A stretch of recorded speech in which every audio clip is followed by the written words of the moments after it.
Hi everyone! Welcome to our next session on forward-looking CX trends. We will be joined by Amelie Brouhard from Club Med to talk about hyper-personalization and CX. Keep watching! Hyper-personalization has taken customization to a whole new level.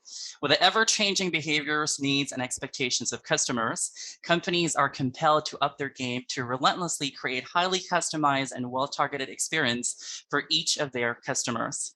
In today's talk, we take a closer look at how the future of CX is shaped by one of the most advanced trends and how companies can gear up for hyper-personalization. I'm joined today by the VP for Marketing of Omnichannel North America and the USA Sales at Club Med. After a few years in marketing consulting, she started her Club Med career in 2011 as a product manager in Paris and rapidly fell in love with the brand. In 2015, she joined the North American business unit in Montreal, being promoted to the marketing and communication director for Club Med Canada, where she successfully drove the brand's awareness, considerable business growth, and local development. She was promoted to vice president of Canada and Mexico in 2019, leading the country's commercial contribution while also setting the ground for the launch of Club Med Clement Quebec, relaunching Club Med's mountain product and expertise to the North American market. In 2021, she began to lead North American marketing and USA sales teams based in Miami, Florida, with rapid expansion plans. With 17 new resort openings plus 13 renovations and extensions of existing resorts through 2024, she and her team have key roles in the evolution of the Club Med portfolio, as well as leading the way through the post-pandemic travel rebound. On top of an obvious passion for travel, she's also an accomplished mom of 2 boys. Friends, I'm delighted to have with us an esteemed CX expert, Amelie Brouhard. Hi, Amelie, welcome to our conversation today. Thank you, Dan. Thank you for the great introduction and thank you for having me. Well, we are honored to have you. We're glad you said yes to this conversation. We can't wait to explore the wonderful topic with you. But of course, before we start, we'd like to always start with getting to know our wonderful guests. I do have prepared questions, but let's get to know you more. What is your typical work day, Amelie? If you can share to our audience today, what's the day looking like for you? Sure, and sorry to say there is no typical day, but I have to say that usually the first question that we ask our teams and ourselves when we are beginning a call or a meeting is actually, where are you today? Because we are a team of passionate travelers. We are operating in 65 resorts worldwide in 26 countries. So usually it's kind of interesting to see that we are all spread everywhere in the world. So we get our share of exotism and vacation feel, but I reassure you, we do work. Sounds exciting. Thank you for sharing that. Have you gone back to work in the office? Yes, we have, but with a great deal of hybrid mode, with a good blend of home office and in-person. And we have actually recently introduced a program which is called Workation, which allows you to work from our resorts. So it allows us to better connect with our product. Yeah. How great is that? Wow, that is so nice. All right. Thank you for sharing something with us, Amelie. Love to get to know you. I'm ready to have this conversation. I bet you are ready as well. Yes, I am. Okay. Let's dive into this. My first, right before I dive into my first question, and with your extensive background in hospitality and travel, can you say you have high expectations of what your own customer experience should be like? Yeah, of course. I think that most of companies out there have the same assessment that one size fits all no longer works. So we have to adapt to our customer and not the other way around. So I actually don't predict a very good future to companies who don't adapt to their customers. Oh, loving it. I love that you mentioned that it's not a one size fits all. Yeah, in the travel and hospitality industry, I can tell you that we've learned this the hard way, because of course, we're just out of one of the biggest crises that we've ever lived in the history of travel. So the pandemic actually accelerated a great deal of agility and adaptation and some shifts that were already going on, but it truly accelerated it. For example, we realized that our customer really wants the ability to be in control. Even comes to commercial policies, to be in control of their ability to cancel, to change a trip, to decide to change our minds anytime, anywhere. So really, we are in a new era of flexibility, and we had to adapt to this new paradigm that our clients are asking us to do. I love that you mentioned that. So adapting to our customers' needs. Now, I think the topic of our today's conversation will be about hyper-personalization. Amelie, if you can share it to us, and especially to our audience who this may sound like a jargon, what is hyper-personalization and why is this the future of CX?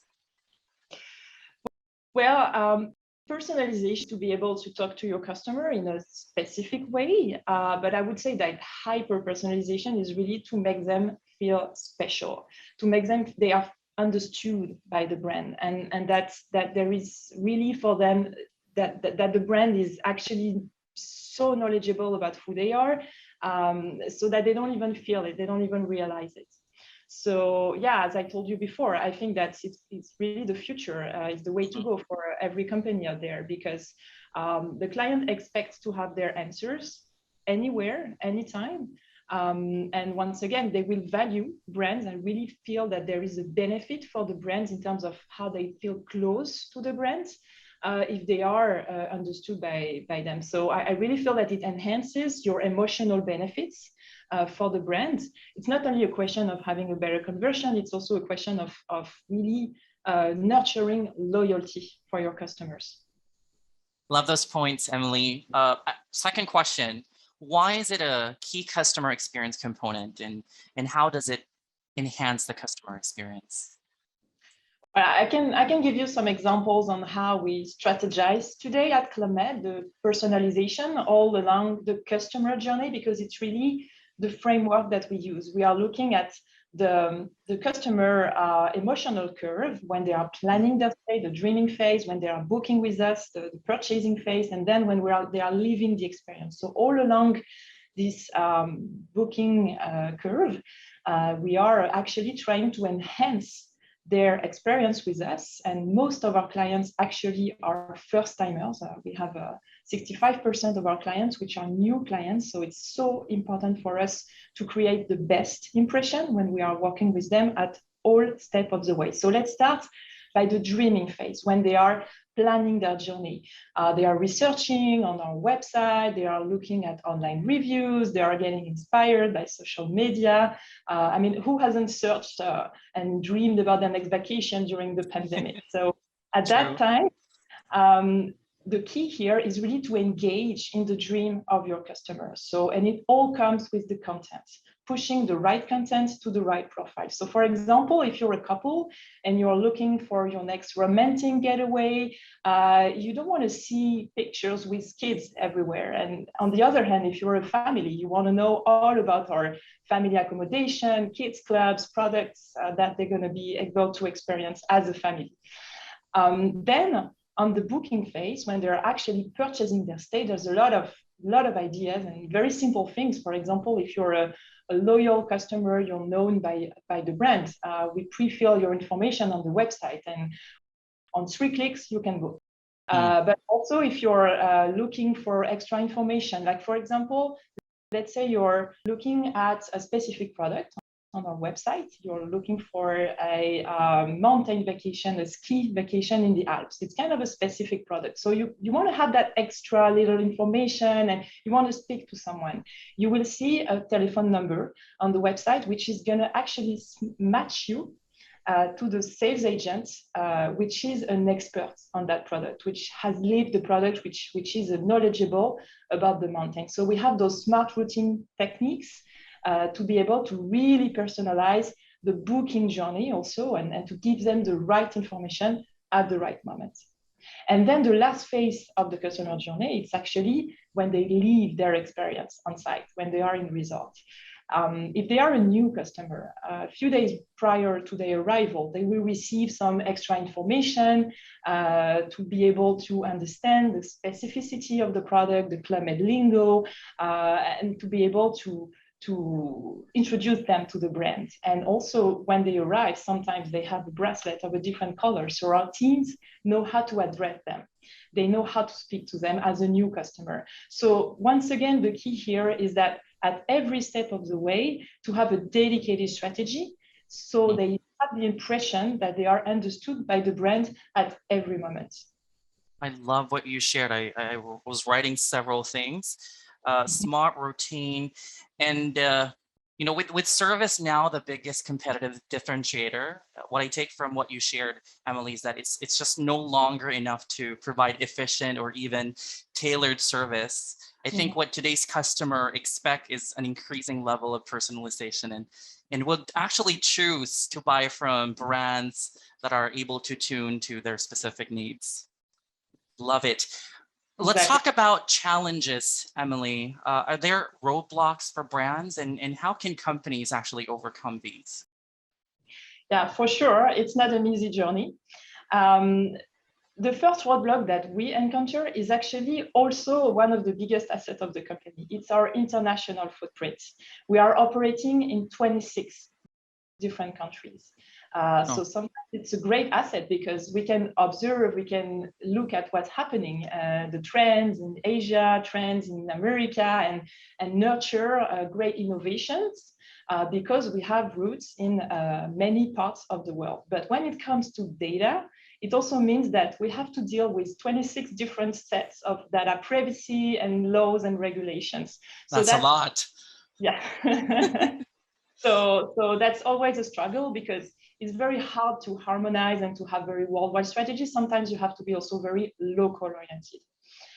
Second roadblock, I would say it's a very important one, and I'm sure I'm not the only one to say that, it's the human roadblock, it's the HR. It's very hard today to recruit and to retain the right talents to operate this ecosystem of data and personalization.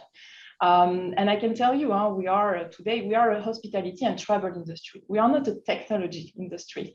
So we are not seen as an innovator or a pioneer. So it's even harder for us sometimes to recruit those specific talents and to have a long-term vision for them in terms of evolution path in the company. So we are really working hard on that component. And then the third constraint, I would say, is the one of the content. When you have to personalize client journeys, you don't have one picture, you have 100 of pictures. You don't have one online pathway, you have 100 of them. So you have here to duplicate a lot of your assets. And I would say the key to overcome all of that is really to find the right balance.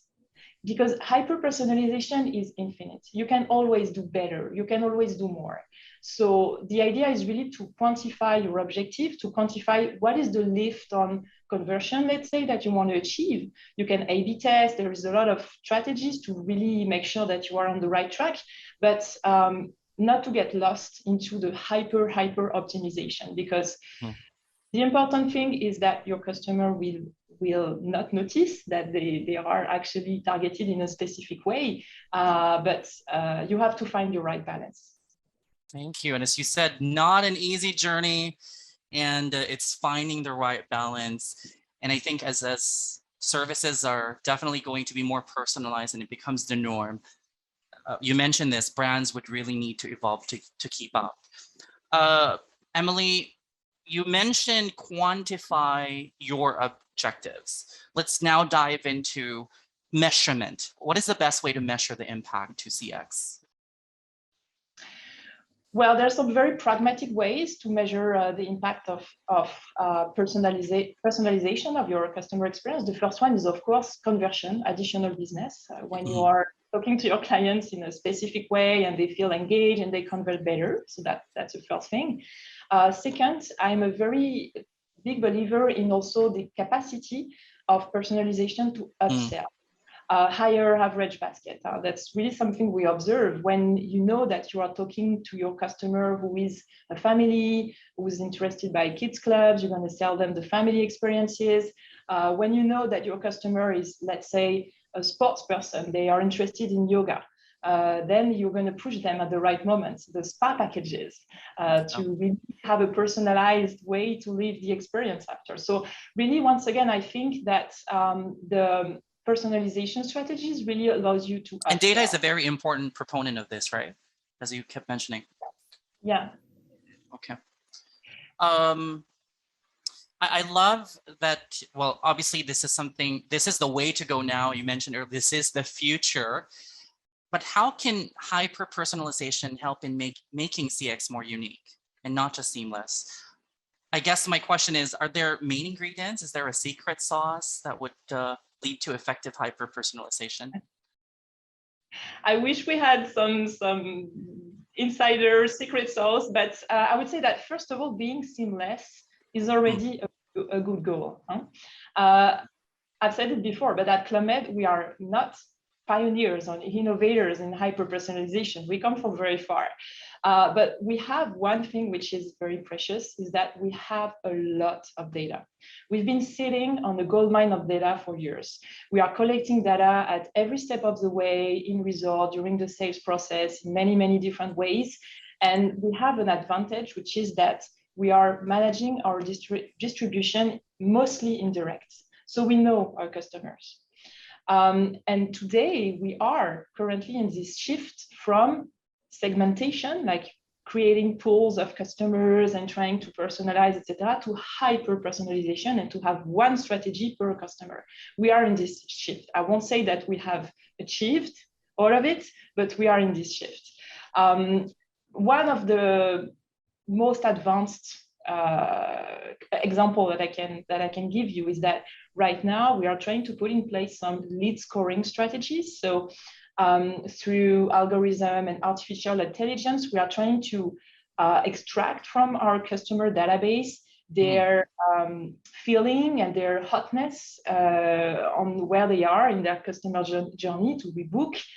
We are looking at many data points, and it gives us some interesting strategies to plug in our marketing plans, who to address and when and with which content. So this is a very interesting shift which is operating today. But I would say that I'm also very interested and looking forward to hearing all about the other conference partner strategies, because once again, we are not a pioneer, and we are also looking at what's the best practices from other companies on that point. Love it. It's really still going out there and learning new technology, new process, and it's growing. You mentioned several points in here. You mentioned the importance of data, how you gather this, and how we can absolutely use this to engage our customers. A lot of organizations are actually using this right now, a lot of brands. You know, I'm subscribed to one right now, and when the browsing data is one thing, it's like when you visit sites, and it just creates that personalized for you content. And I think this is really the way to go. You also mentioned relevance, you know, creating that personalized experience that is relevant to the customer, identifying their needs. And I think that's so beautiful. Amelie, is hyper-personalization sustainable? Is it here to stay? Well, yeah, of course, it's here to stay, because first of all, it's a client insight, it's a client need. They are asking for, they want to feel special. And they don't want to know that they are actually seen as a person, as an individual person. Huh? So they don't want to realize it, but they want to feel special. So I think it's here to stay. I think it's here to evolve. And the technology that we have now, it's much better than the technology that we had a few years ago. So now we have the tools, we have the process. Hopefully we have the teams to operate it. And now it's a question of choosing your battles and putting in place the right use cases that is relevant for your company. But yes, of course, it's here to stay. I love it. It is evolving. It's such a beautiful word for this. Thank you. All right, Amelie, let's dive into my special question. And this would be my cherry on top of our amazing conversation today. Revenge travel has certainly been in the minds and plans of a number of both avid and seasonal travelers. has been in my mind for sure. What is your next travel destination? I know that in our intro we said you love traveling. What's the next travel plan for you? Yeah, sure. Well, we're traveling all the time. So my next destination is actually the Dominican Republic. In one of our latest open resort, Miches, Playa Esmeralda. I encourage you to look at it. It's beautiful. It's immersed in the jungle, in the nature, and it's an exclusive collection range because we've been actually trying to go upscale. So now we are really offering a premium site for our customer for their vacation. I'm excited just by hearing it. I will take your recommendation. I will sure check that out. I absolutely can't wait.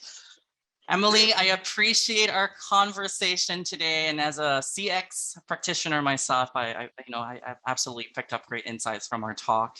Advancement like hyper-personalization is inevitable. That's what I'm taking from this conversation. It's impeccable experiences. You mentioned that, and it's expected from companies, organizations, by customers who actually stay loyal through buying the products, still retaining the services that they avail. And hyper-personalization goes beyond being a trend. And as you said it is here to stay. Thank you for this wonderful conversation, Amelie. Thank you so much, Dan. Well, to our audience, I thank you for staying, listening, and learning with us. Let's keep the conversation going. I will see you in the next talk. Bye for now. Thank you for joining us on this session of Transformative CX Talks. We have more discussions from esteemed CX leaders, so make sure to check out all our videos to learn more about the CX industry.